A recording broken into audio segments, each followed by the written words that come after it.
आधी रात को यहां पर भाजपा के लोग और कांग्रेस से भाजपा में आए कुछ लोग एक विधायक के खिलाफ जादू टोने की तैयारी कर रहे हैं। जी हां, हम नहीं कह रहे, विधायक का ही यह कहना है। मध्य प्रदेश सरकार का जब से मंत्रिमंडल का गठन हुआ उसके बाद से बुंदेलखंड के भाजपाई जितने भी दिग्गज हैं उनके बीच में लगातार खींचतान चल रही है, खुली जंग लगातार हो रही है और यहां पर खुरई के विधायक भूपेंद्र सिंह लगातार बयानबाजी भी कर रहे हैं। उनके बयान लगातार सुर्खियों में भी रह रहे हैं। कभी सरकार के खिलाफ बयान दे रहे हैं, कभी उप नेता प्रतिपक्ष हेमंत कटारे को वह निशाने पर ले लेते, उनके खिलाफ बयानबाजी कर देते।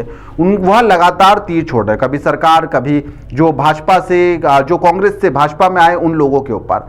अब जादू टोने की बात निकलकर सामने आई है। उन्होंने गंभीर आरोप लगाए हैं। उन्होंने कहा है कि भाजपाई और कांग्रेस से यहां पर भाजपा में आए कुछ लोग रात को 9 बजे के बाद में जब एक साथ बैठते हैं तो उनके खिलाफ साजिश रचते हैं। कौन साजिश रच रहा है, आखिर उस साजिश से किसको क्या मिलेगा और इनका इशारा किसकी तरफ था, यह सब हम आपको बताएंगे। लेकिन उससे पहले आपको यह बता दें कि आखिरकार यह बयान उन्होंने कहां पर दिया और यह बयान आखिरकार क्यों फिर सुर्खियों में आ गया है। दरअसल पूर्व गृह मंत्री है, यहां पर खुरई से अभी मौजूदा विधायक भी है भूपेंद्र सिंह, और विकास कार्यों का लोकार्पण करने के लिए वह पहुंचे हुए थे। इस दौरान कार्यक्रम में मंच को उन्होंने संबोधित करा, कई बातें कही। इस दौरान यहां पर उन्होंने एक बार फिर विरोधियों पर निशाना साधा, कटाक्ष किया और कहा कि चाणक्य ने कहा था कि जब सारे चोर इकट्ठा हो जाए तो समझ जाना कि राजा ईमानदार है। विधायक ने यहां पर एक बड़ा आरोप भी लगाया। उन्होंने कहा कि रात को 9 बजे के बाद में भाजपाई और कांग्रेसी कुछ एक साथ बैठकर यहां पर प्लान बनाते हैं। खुरई का विकास कैसे रोका जाए, इसको लेकर यहां पर वह कुछ ना कुछ तरकीबें ढूंढते रहते हैं। विरोधी उनके खिलाफ साजिश करते हैं।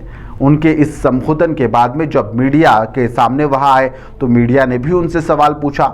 उन्होंने साफ साफ तो नहीं करा, इशारा दिया और बयान को टालते हुए चले गए। लेकिन उन्होंने यह कहा कि कुछ लोग लगातार साजिश रच रहे हैं। सुनिए आप भी। चाणक्य ने कहा है, चाणक्य नीति में, कि जब सब बेईमान इकट्ठे हो जाए तो आप मान के चलो कि राजा ईमानदार है।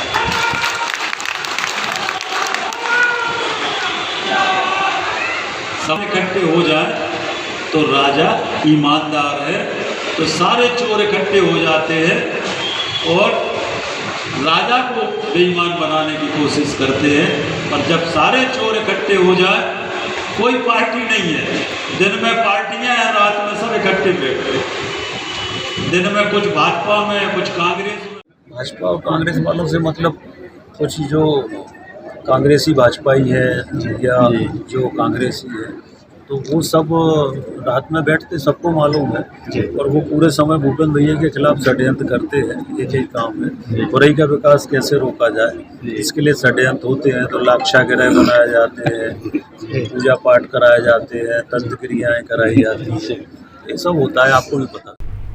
पूर्व गृह मंत्री भूपेंद्र सिंह की बात करें तो उन्होंने अपना संबोधन और मीडिया से चर्चा के बाद भले ही किसी का नाम नहीं लिया हो, लेकिन उनका इशारा साफ तौर पर आप लोग भी जानते हैं कि उनका इशारा किसकी तरफ था।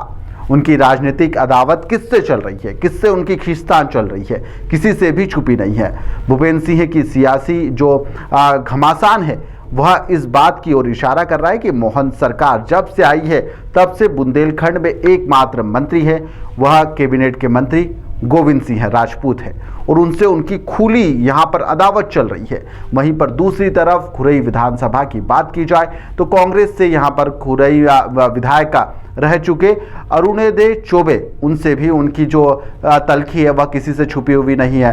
और भूपेंद्र सिंह ने उन्हीं बातों को लेकर यहाँ पर फिर एक बार मंच जब उन्हें मिला तो यहाँ पर खुले तौर पर इसको लेकर उन्होंने अपना जो बयान था, अपने जो विचार थे वह सामने रख दिए।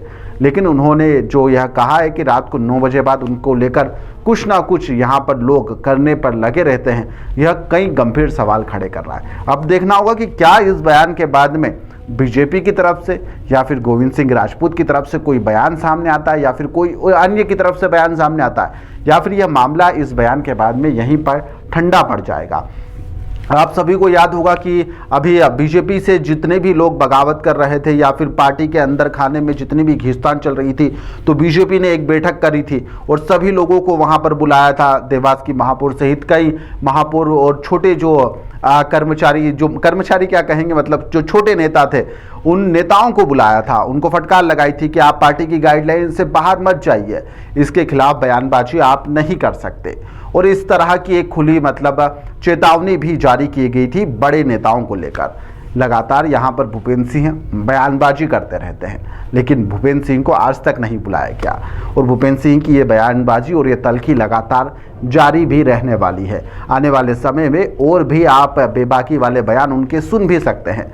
फिलहाल के लिए इस खबर में इतना ही। आप देखते रहिए द लपेटा। इस खबर को लेकर और भूपेंद्र सिंह की जो जादू तोड़ने वाली बात है उसको लेकर आप लोगों का क्या कहना है, हमें कमेंट बॉक्स में जरूर बताइएगा।